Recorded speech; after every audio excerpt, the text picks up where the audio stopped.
Everybody got the checkbook out? Y'all ready? We do accept Moxie dollars, yes, of course. Great, I guess I'll get it started. Awesome. I'm really curious for you to walk us through the numbers the last few years, when it was started, what year to date looks like, and you know, kind of going forward. Great question. It's a bit of an unusual story. I invested in this business about a year ago, but I've been aware of it for about a decade. This concept of alternative currencies exists in every major city in the world. It's already a multi-billion-dollar industry. For a variety of reasons, no one's ever scaled it the way we're attempting to. And so the business was started by someone else about 10 years ago, and it's been growing slowly ever since. It's a bit like penicillin. It was sort of accidentally created.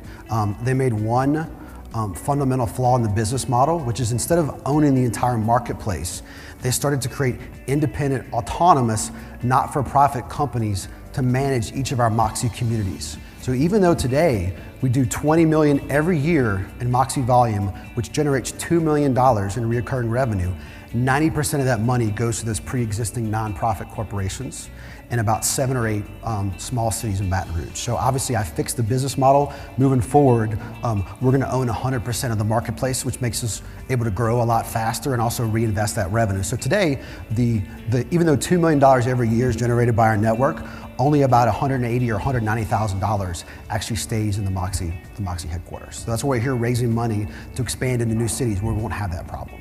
So the way I understand it, maybe I missed it in the 90 seconds or whatever it was, but so this is basically a referral network where basically you're giving loans, unsecured loans, to people that can't get it in traditional credit ways? We've taken the traditional concept of barter, right, an old B2B barter network, and updated with a different monetary policy. So our interest-free loans are not in US dollars, they're in Moxie dollars. And they're not unsecured, they appear to be unsecured, but they're actually secured by the goods and services in each of those businesses. So we're not gonna give a brand new person a $100,000 line of credit, right?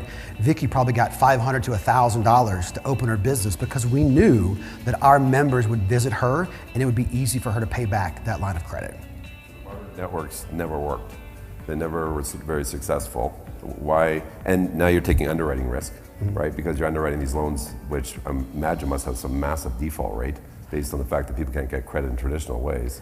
So our business owners are professionals. They're doctors, they're lawyers, they're CPAs, they're plastic surgeons, they're dentists, they're pharmacy owners, they're printers. They're successful business guys. Okay, they're small business owners, but they're still successful. Our default rate is probably less than 3%. It almost never happens. But the problem, the danger with the default rate in Moxie dollars is the opposite of a default rate in US dollars. We don't actually lose the money because we control the entire ecosystem. If we printed too much Moxie money, what would happen is we'd have inflationary prices, and that is what's happened to every barter network in the history of the world, is they haven't controlled their monetary policy. What's different about Moxie is over the last 10 years, we've learned how to control the money to make an incredible buying experience. We're a completely digital network with real credit cards, real credit card machines, an app. Using a Moxie dollar is a lot like using an American Express Black Card. It's a fun, cool experience. Moxie card, the recipient has to accept Moxie? Yes. Okay. And how do you go out and sign up all the Moxie businesses? Most of the businesses are grown by word of mouth. Okay. You know, when you go to a new city, the first 24 businesses are the most challenging. Once you get 24 or 36 businesses, it starts growing by word of mouth. Now, our businesses don't really care a whole lot about the economics, right? What they care about is what Vicky cared about. They want to spend money when they need it, and they want new customers. That's the power of Moxie. You're raising $250 to launch into New Orleans? Correct. Yeah. Okay. Our goal is to raise about $250,000 to launch into New Orleans and build a world-class example of how Moxie works, and then to grow like a virus along the interstate system until we've covered the United States, and then of course go international after that. And there's other Moxie communities out there? Yeah, there's about 10 or a dozen communities, mostly in South Louisiana, a little bit in Mississippi, Alabama, and then into Tennessee. These are all your communities or part of the Moxie network? They're all in the Moxie network. Okay. Okay. But remember, the flaw in our business model was to create independent, autonomous, not-for-profits where 90% of the money goes.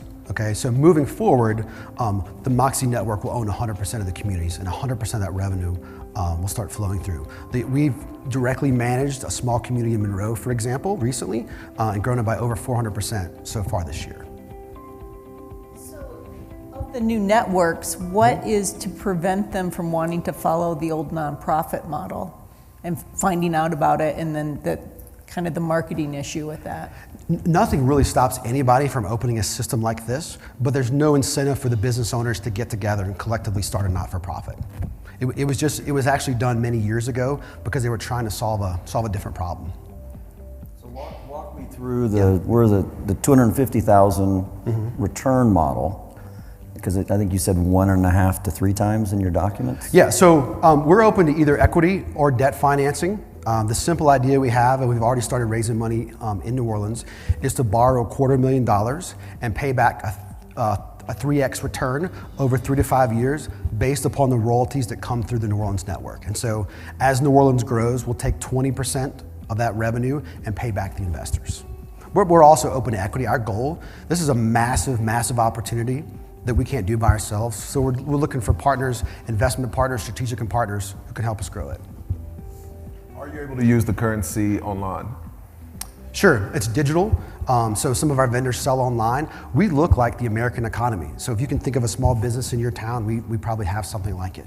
But to accept it on a website, are they using a card? How do you transact online? It feels just like a credit card, but we bypass all the interchange fees and go directly to the Moxie server, so there's a 0% transaction cost. But it actually looks and feels like, a credit card. When I give my Moxie card to a restaurant, right, or to a CPA or to a lawyer, I'm either typing it in online, giving it to them over the phone, or sliding it through a credit card machine. The user experience is exactly the same. And you didn't start the business, so I'm curious, equity right now, do you own 100% of the business? No, I invested and own about 1/3 of the company. We have some other passive shareholders, and we have an incredible team of 3 people who now run the business. Chip, who's the original founder, another EO friend of mine, Warren Sager, and myself. And how much equity are you willing to give if we come in as equity investors instead of debt? We'll have to find out, I guess. Our last round, we raised around a $4 or $5 million post-money valuation. Let's make a deal. There's no way to convert to fiat, so it stays within your ecosystem all the time. The power of Moxie is that it's a closed network, and so if you're a restaurant with empty tables, I'm going to send you Moxie customers and fill your tables, right? But you're going to take those Moxie dollars and you're going to print new menus. You're going to have your ranges cleaned. You're going to give your employees bonuses, but you're not going to convert back to US dollars. So what's the difference between this and the barter networks that were started 20 years ago on the same exact idea? It's a completely different monetary model, which gives you a unique experience. And maybe explain what that you just said means. Yeah, imagine the bag phone in your car 25 years ago compared to your iPhone, right? The iPhone is an incredible tool where you can do video conferencing on the spot to your buddy in China, right? The bag phone is still a phone, I know what the but it's a phones different are, thing. with all respect, but Sure, trust me, I know a get little bit it. about technology. So maybe tell me what's the difference between using basically the credit card system they used back then, because they ran their own networks too with their own money system that didn't convert to fiat, with what you're doing now, because it sounds identical. I spent 2 years investigating this business model all over the world because just like you, I kept looking for the catch, I spent 2 years turning over every rock and never find it. The reason most of the barter networks in the world haven't worked is because they've broken their monetary policy. But the same thing has happened to every currency in the history of the world, right? The British pound is the oldest currency at 300 years old. The Federal Reserve was created in 1913. There's simply no currency that's made it more than that time period. And so this concept is an ancient idea who wouldn't work until now because the modern technology's caught up with it. The ability to use a smartphone, to use an app to find places to spend it. So our monetary policy gives you a radical different experience in a barter network. So forgive me for asking for the third time the same question. So I understand that electronic capability to see more vendors would make me want to use the network more because there's more people I can spend it with. But I don't understand what grows this business differently than it was grown before. So the reason we've processed $100 million in goods and services is at the core of it, all businesses have excess capacity or unused inventory, expiring inventory, right? And so whatever your business is, some of your inventory probably gets wasted.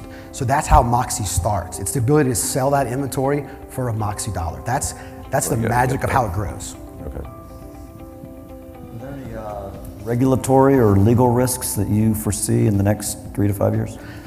Fortunately, Moxie's been managed by the IRS in the US for a little over 30 years. And so Moxie is not a way to cheat on your taxes, unfortunately. So you do pay sales tax, you pay income tax. You also get tax deductions if you spend Moxie. So it's a regulated industry, which gives us tons of room for growth.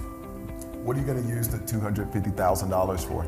Sales and marketing in New Orleans. Hiring salespeople to go door to door, to make phone calls, to sign people up. We want to grow this flagship community as fast as possible. Why is that still the way to grow as opposed to leveraging technology, you using social media and spreading the word online? Oh, we'll do all that, true. We have earned media campaigns, we'll do press conferences with local elected officials, we'll be in television, we'll be on social media. Yeah, we're gonna blanket and highly target small business owners in New Orleans. Absolutely. How do you vet the participants in the program? The same way you would vet any of your small vendors. We let them sign up.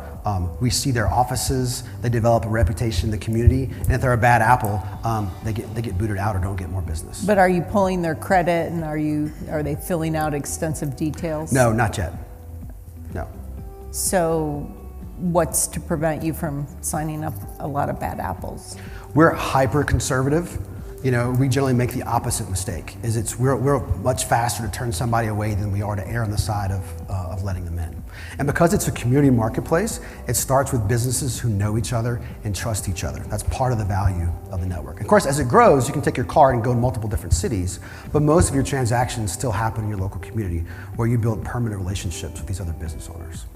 So can you tell me, in the Baton Rouge community, how long did it take you to get traction, and are you profitable there?